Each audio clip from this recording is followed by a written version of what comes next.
Oi, pessoal. Espero que vocês estejam bem. Eu estou fazendo esse vídeo para explicar um pouco mais sobre a prova, tirar algumas dúvidas de vocês.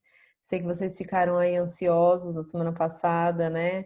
Eu não consegui responder vocês aí prontamente, alguns de vocês.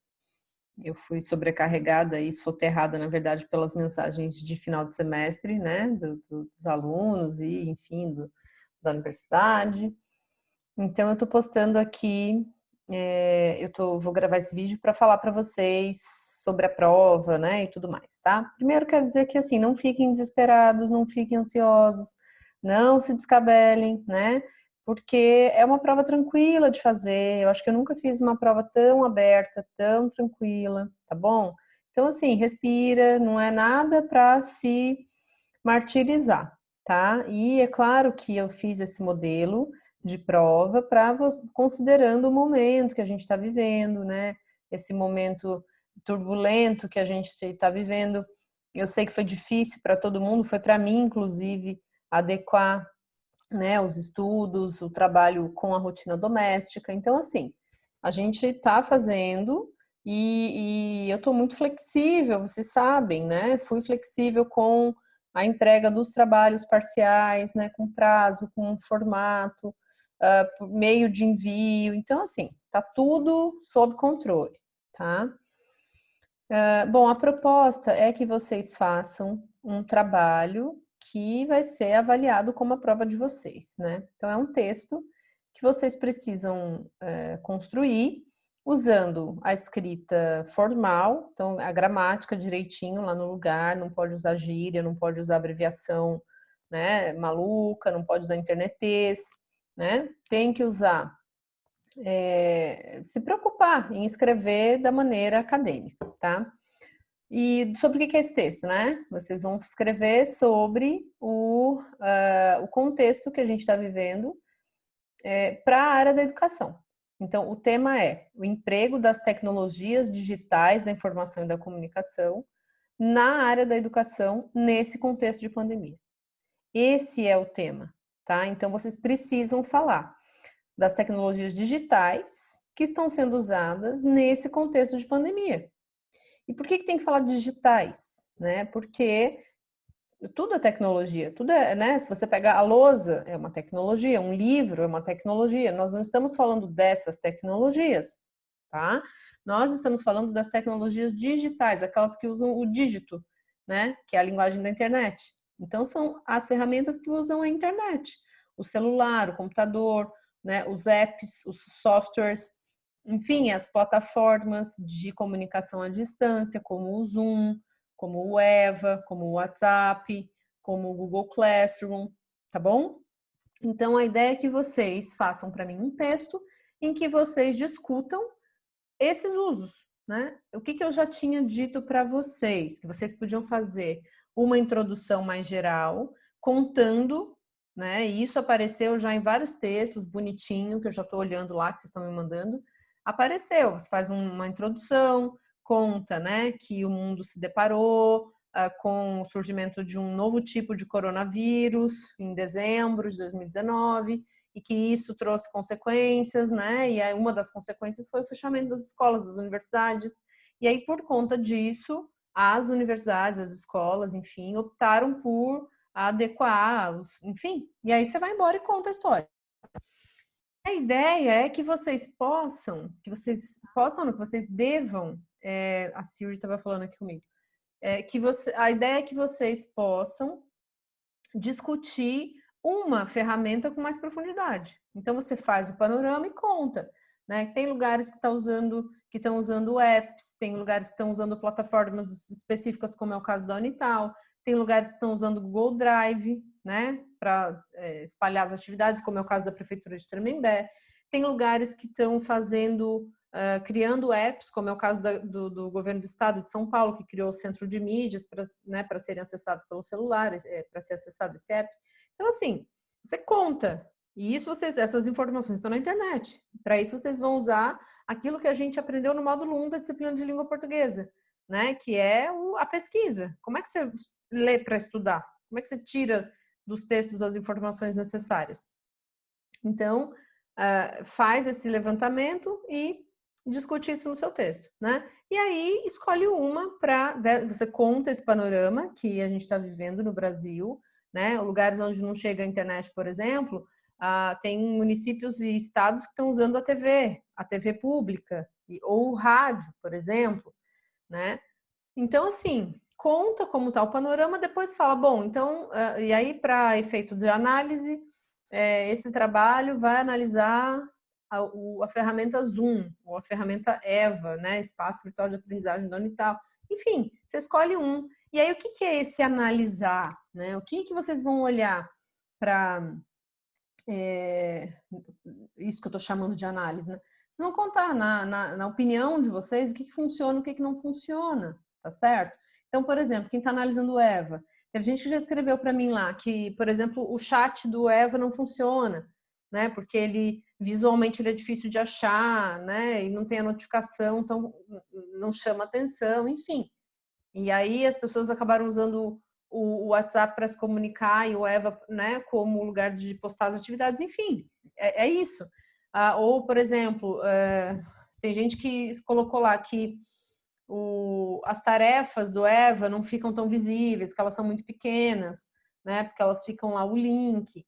Enfim, tem várias coisas que vocês podem analisar em relação a essa ferramenta, né? Por exemplo, a postagem de conteúdos, que tipo de conteúdo que é possível de ser postado no EVA.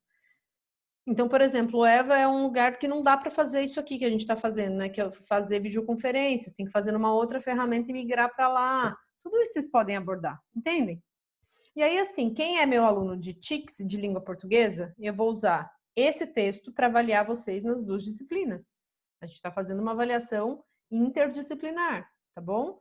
Quem é meu aluno só de TICS, eu vou avaliar só o conteúdo de TICS. E quem é aluno só de língua portuguesa, eu vou avaliar só a língua portuguesa. O que eu vou avaliar de TICS, por exemplo, né? Vou avaliar se vocês estão empregando no texto de vocês os conceitos que a gente usou na nossa aula, nas nossas aulas. Cybercultura, né, multimodalidade, enfim, Web 2.0, saber fluxo, as discussões sobre democratização do conhecimento que o Pierre Levy fazia já lá no início da década. Então, assim, essas questões que foram discutidas em aula, vocês coloquem no texto de vocês, tá certo? E aí, coloquem isso, porque isso é toda a base de uma discussão como essa, e tragam a parte de hoje da análise do que está sendo feito na área da educação. Quem é meu aluno só de língua portuguesa, eu não vou cobrar esses conceitos específicos que a gente estudou, né? Mas eu vou cobrar uma linguagem acadêmica, uma linguagem né, estruturada gramaticalmente, mas mais do que isso, a capacidade de vocês de apresentar as informações. Porque a gente, naquele primeiro módulo da disciplina em que a gente falou das estratégias de leitura para estudo, né, uma grande parte dela foi destinada para a gente discutir sobre como é que se organiza as informações retiradas das leituras para estudo, né? E aí você organiza e traz para o texto. Então, como que você traz para o texto? Como é que você mostra que aquele trecho de texto não é seu? Tudo bem? Então, é essa a proposta, tá? Eu vou compartilhar a tela aqui com vocês, para vocês entenderem, porque agora eu vou mostrar o Word. Eu já tinha feito isso naquela aula que a gente fez pelo Zoom que eu perdi, nessa troca de computador maluca que eu passei aí nesse semestre. E então eu vou gravar de novo aquele começo que se perdeu, né?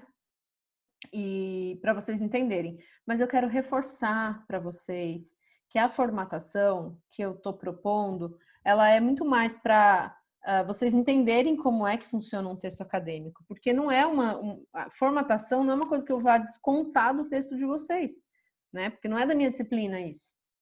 O que eu expliquei para vocês é que vamos já fazer na formatação da BNT para vocês treinarem isso, para vocês viverem como é que é escrever um texto acadêmico, porque vocês vão precisar saber isso para poder fazer a vida de vocês na universidade. E aí, gente, uma coisa importante, eu vou dar para vocês algumas diretrizes, mas, por exemplo, referências. Como que você faz as referências de acordo com a BNT? tem muitas especificidades, né? Para você fazer referência de livro é um modelo. Para você fazer referência de site da internet é outro modelo. Para você fazer referência de artigo científico que você pegou na internet é um outro formato. Então, vocês precisam consultar, né? Na internet. Se você digitar assim, normas da BNT para referências, vocês acham, tá escrito, é só você ler, né? Interpretar e aí aplicar lá no seu texto, né? E não adianta vocês vocês acharem que não é com vocês, porque toda vez que vocês tiverem que fazer trabalho acadêmico, vocês vão precisar colocar referências, né? Então, é bom treinar, tá certo? Então, assim, vou dar para vocês aqui o geral, mas as questões específicas de formatação, procurem na internet, gente. Tá tudo aí, tá? É o que acho que é um dos conteúdos assim acadêmicos que mais tem na internet normas da BNT. Tudo bem? Então, eu vou compartilhar a tela aqui com vocês agora para mostrar de novo como é que abre um Google Drive para quem ainda não conseguiu abrir e como é que é essa formatação mais geral aí que eu estou propondo para vocês, tá? Tem gente que compartilhou comigo pelo OneDrive, tem gente que compartilhou comigo pelo outro lá que eu não lembro. Então, assim, tem outras formas de compartilhar e todas elas ok. Eu estou mostrando uma só, que é o Google Drive, porque se eu ficar mostrando todas, a gente se confunde, tá? Mas, assim, chegando para mim como documento compartilhável, tá ok, né? E aí eu vou olhando, vou dando os meus palpites, para que no dia da nossa prova, no dia que está marcado para vocês façam a postagem, tá? Lá no EVA. Professora, é um trabalho só, eu faço TIC e língua portuguesa, eu tenho que postar nos dois lugares o mesmo texto? Tem. Tá? Então, eu vou postar para vocês lá o link e vocês vão lá, né? Vou abrir e vocês vão lá colocar o trabalho de vocês. Igual. Vocês vão pegar o mesmo trabalho e vão colocar, porque precisa computar nos dois lugares que vocês fizeram a atividade. Tudo bem? Bom, então, vamos lá. Vou compartilhar a tela aqui com vocês. Essa tela aqui, para vocês entenderem. Aqui já está aberto. Vou começar de novo. Vocês abrem um Gmail, aí quando você tiver um Gmail, você entra nele e tal, aí você vem aqui no cantinho direito, ó, tá vendo aqui? Que tem os pontinhos. Aí você vai clicar em documentos. Clicando em documentos, você vai abrir uma tela como essa daqui, né? E aí, você provavelmente não vai ter esse monte de documentos recentes aqui embaixo, né? Se você for novo aqui nessa página, e você clica num documento em branco, tá vendo esse mais aqui? Clica nele. Aí você vai entrar num lugar como esse para você escrever o seu texto. O que eu já tinha dito é que, assim que entrar aqui, gente, já arruma a formatação, ó. Coloca aqui porque o texto tem que ficar justificado, ele não pode ficar tudo para a direita, para a esquerda, do jeito que às vezes vem. Ele tem que ter 1,5 de espaçamento, tá? Ele tem que ter, se você vai usar o Arial, você pode usar 12 ou 11, se você quiser usar Times, tem que ser 12, eu vou usar Times, tá bom? E aí você vem aqui e coloca o seu título. Título do trabalho sobre pandemia e TICs, né? Tecnologias da Informação e da Comunicação. Opa. Ué. Aí você vai fazer o seguinte, esse título tem que ficar tudo em letra maiúscula, ele tem que ficar centralizado e ele tem que ficar em negrito, tá? Essa é a formatação dele. Aí você vem aqui e você vai escrever seu nome. Como que tem que ser a formatação do seu nome? Sublinha, tem que ficar alinhado à direita. Aí você vai tirar o negrito, porque não precisa. Ah, escrevi errado aqui. Aqui é minúsculo, ó. Dei só a primeira maiúscula, tá? Não precisa de capa, gente. Algumas pessoas me mandaram com capa, folha de rosto, né? Como se fosse um TG. Não é essa formatação. Aqui o que vocês podem fazer é colocar uma nota de rodapé e aqui embaixo, né? Escrever aluna do curso de História ou de Nutrição, sei lá do que, aqui embaixo, primeiro semestre e tal, tá? Mas é só isso. Aí, quando você dá o Enter aqui, ó, na frente do seu nome, o cursor tá aqui do lado de cá, né? Porque a formatação a gente ainda não arrumou. Então, você vem aqui de novo, justificar, ele vai ficar, né, retinho. Aí você arruma o recuo do parágrafo, ó, que tem que ser 1,25, tá? Aí você começa a escrever o seu texto.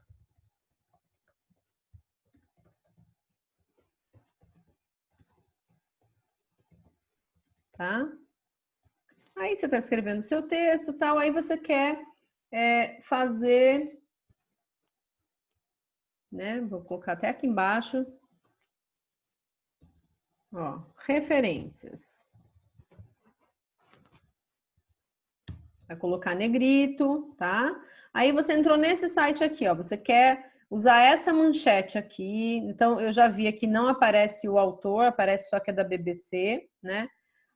E tem aqui a data. Aí você vai colocar no formato, ó, que tá aqui. Como que aparece? Aqui não tem recuo, né? Tópico não tem recuo. Referência, introdução, não tem um recuo de parágrafo, é grudadinho lá na margem.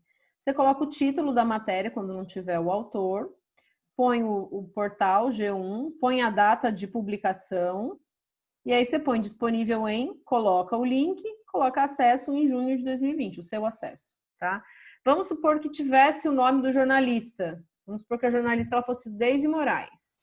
Vocês vão colocar sobrenome, vírgula, D, ponto.